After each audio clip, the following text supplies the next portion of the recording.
Welcome back. Following a Sunday night NTN discussion featuring the Department of Physical Planning, the St. Lucia National Trust is seeking clarification on some of the pronouncements made by the Deputy Permanent Secretary regarding the sale of beaches, which by his account do not fall under the Queen's Chain. Jacques Wooding reports.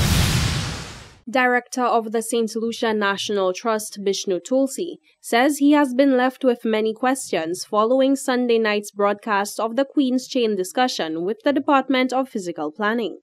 At the forefront of his mind are pronouncements made by Deputy Permanent Secretary Hildreth Lewis that beaches do not form part of the Queen's Chain and can be sold.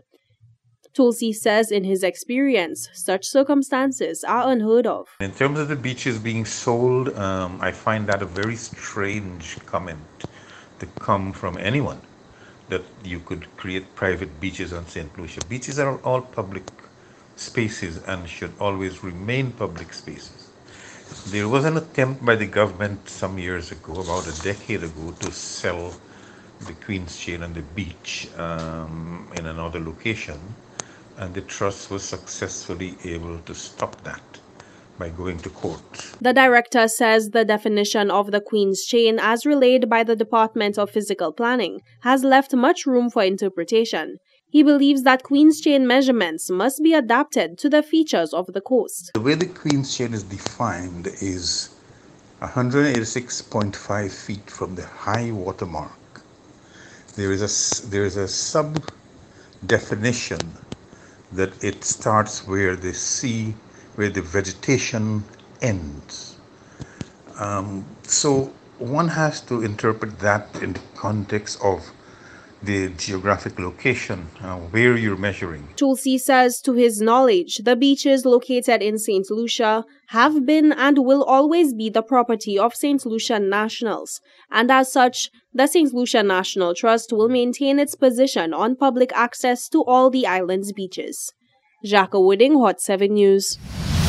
Prime Minister Alan Chastanet was a guest on BBC World News on Monday, the 7th of September, discussing how the Caribbean and leaders of today are navigating the COVID-19 pandemic.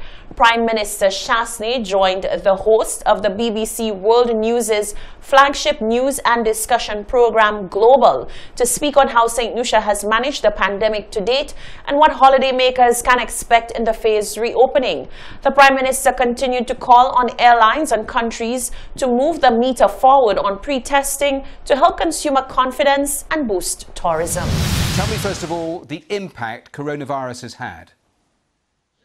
Well, it's been devastating economically. Our tax revenue is down anywhere between 50 and 60%. Unemployment, which we had being reduced from 25% to 16%, now is right back up again, because clearly with the hotel sector being closed. And that was certainly in April and May, but we've now seen a slight recovery in some of those numbers moving forward. Visitor numbers are massively down, 89% from last year. What do you need to do to restore your biggest driver of your economy, do you think?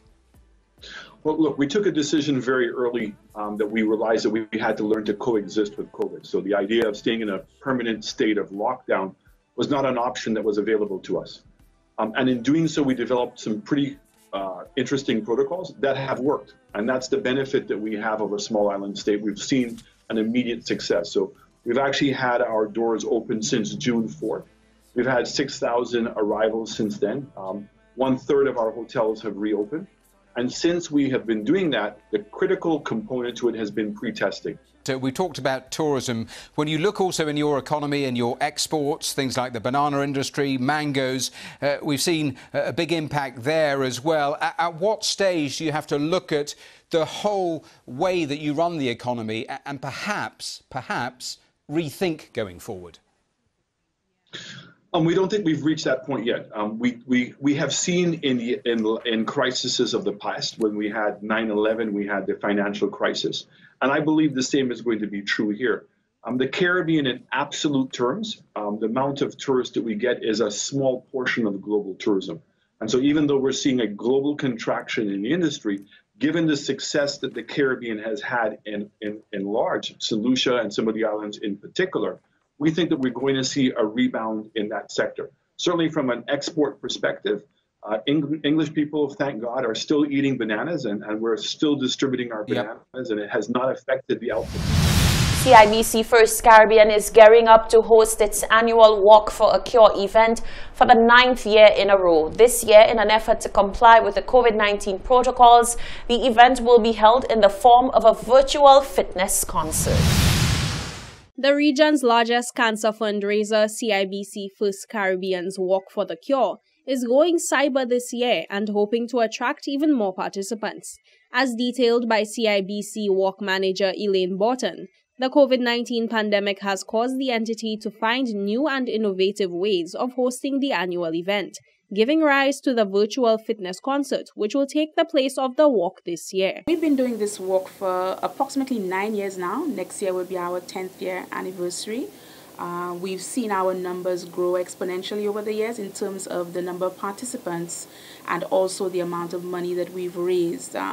We would have really loved to have our usual big event where everyone comes together. It's a great social experience and we walk together. It's also, part of the healthy lifestyle. But unfortunately, COVID has forced us to reposition the actual event, and hence the reason why we're having a regional walk and concert for hope. She noted that plans are already being rolled out across the region for the virtual event, culminating with a regional virtual walk and concert of hope, featuring leading entertainers from across the region. The online event will feature fitness personalities and performers from across the region, aimed at getting viewers engaged and motivated to support the cause. We have confirmed performances from some of the biggest names in entertainment from the Dutch and English-speaking Caribbean who will perform at the event. So we're currently finalizing those arrangements, but you'll be thrilled when we reveal some of those names of those folks who will be performing. We will be advertising the event via our social media channels and website as we get closer to the date, which is in a couple of weeks. It's a free event, and we're inviting everyone to log on and to donate to the cause if you are able. The walk benefits cancer organizations throughout the region, and year after year unites over 20,000 passionate participants in 16 countries in which the bank operates, in a unified demonstration of their commitment to assist those affected by cancer. Jacques Wooding, Hot 7 News. Stay with us. Sports and weather are coming up after the break.